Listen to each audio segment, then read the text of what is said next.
Activity Based Management. Activity Based Management adalah pendekatan untuk keseluruhan sistem yang terintegrasi dan berfokus pada perhatian manajemen atas berbagai aktivitas dengan tujuan meningkatkan nilai bagi pelanggan dan laba yang dipakai dengan mewujudkan nilai ini. Activity Based Management bertujuan untuk meningkatkan customer value secara berkelanjutan dan penghilangan pemborosan. Dengan hilangnya pemborosan, biaya dapat berkurang sehingga laba akan meningkat. Dimensi manajemen berbasis aktivitas terbagi atas dua, yaitu dimensi biaya dan dimensi proses. Penerapan ABM. ABM dapat dipandang sebagai suatu sistem yang memiliki dua tujuan utama. Yang pertama itu meningkatkan kualitas pengembalian keputusan dengan menyajikan informasi biaya yang lebih akurat. Yang kedua, melakukan pengurangan biaya dengan mendorong dilakukan program-program pengurangan biaya. Manfaat ABM. Manfaat ABM yaitu meningkatkan customer value melalui pengurangan biaya. Pengurangan biaya tersebut dapat dilakukan dengan mengurangi aktivitas, menghilangkan aktivitas, memilih aktivitas, dan membagi aktivitas. Bagaimana pengurangan biaya dilakukan dalam ABM? Fokus utama adalah terhadap non-value added activity.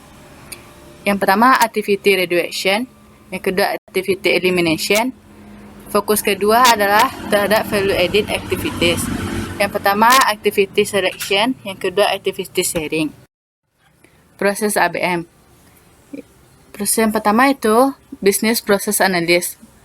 Pengurangan biaya dilandasi oleh keyakinan bahwa pemahaman secara mendalam terhadap proses bisnis dan improvement berkelanjutan terhadap proses tersebut merupakan penentu efektivitas pengelolaan biaya. Yang kedua, pergeseran paradigma terhadap organisasi. Dari organisasi sebagai sekelompok fungsi atau departemen ke organisasi sebagai sekumpulan proses.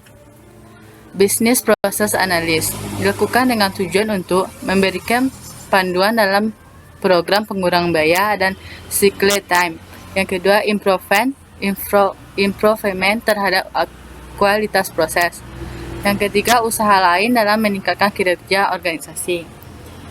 Tahap Business Process Analysis mengidentifikasi bisnis proses, mengidentifikasi subproses dan aktivitas, melaksanakan proses value analysis, mengembangkan rencana improvement. Proses value analysis atau PVA. Analisa ini menekankan pada upaya untuk memaksimumkan sistem penilaian kinerja secara keseluruhan daripada performa individu. Proses value analysis dilakukan dengan 3 langkah, yaitu yang pertama, driver analysis, yang kedua, activity analysis, yang ketiga, activity performance measurement. Customer profitability analysis.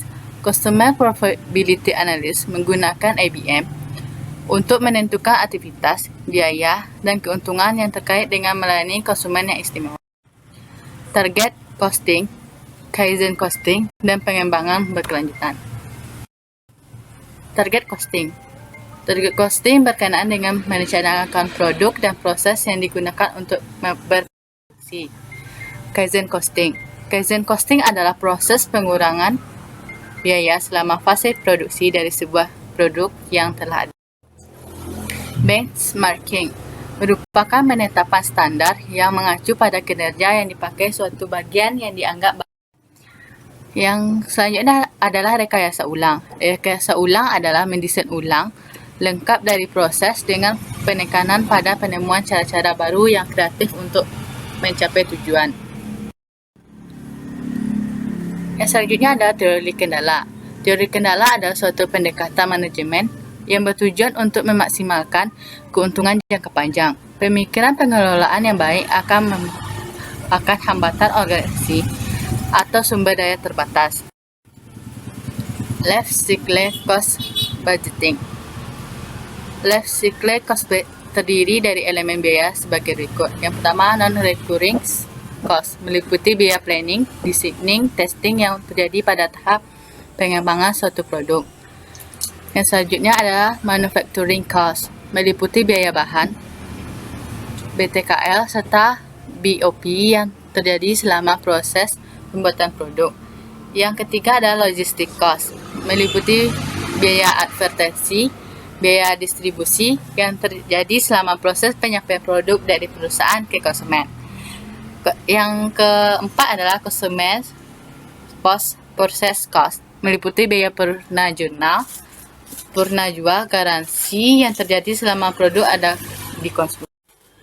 Penilaian performance non-finansial, operational measure menggunakan ukuran fisik untuk menentukan performance para karyawan. Pengukuran prestasi operasional meliputi 3 hal berikut. Yang pertama, efisiensi, yang kedua kualitas, dan yang terakhir adalah waktu. Thank you.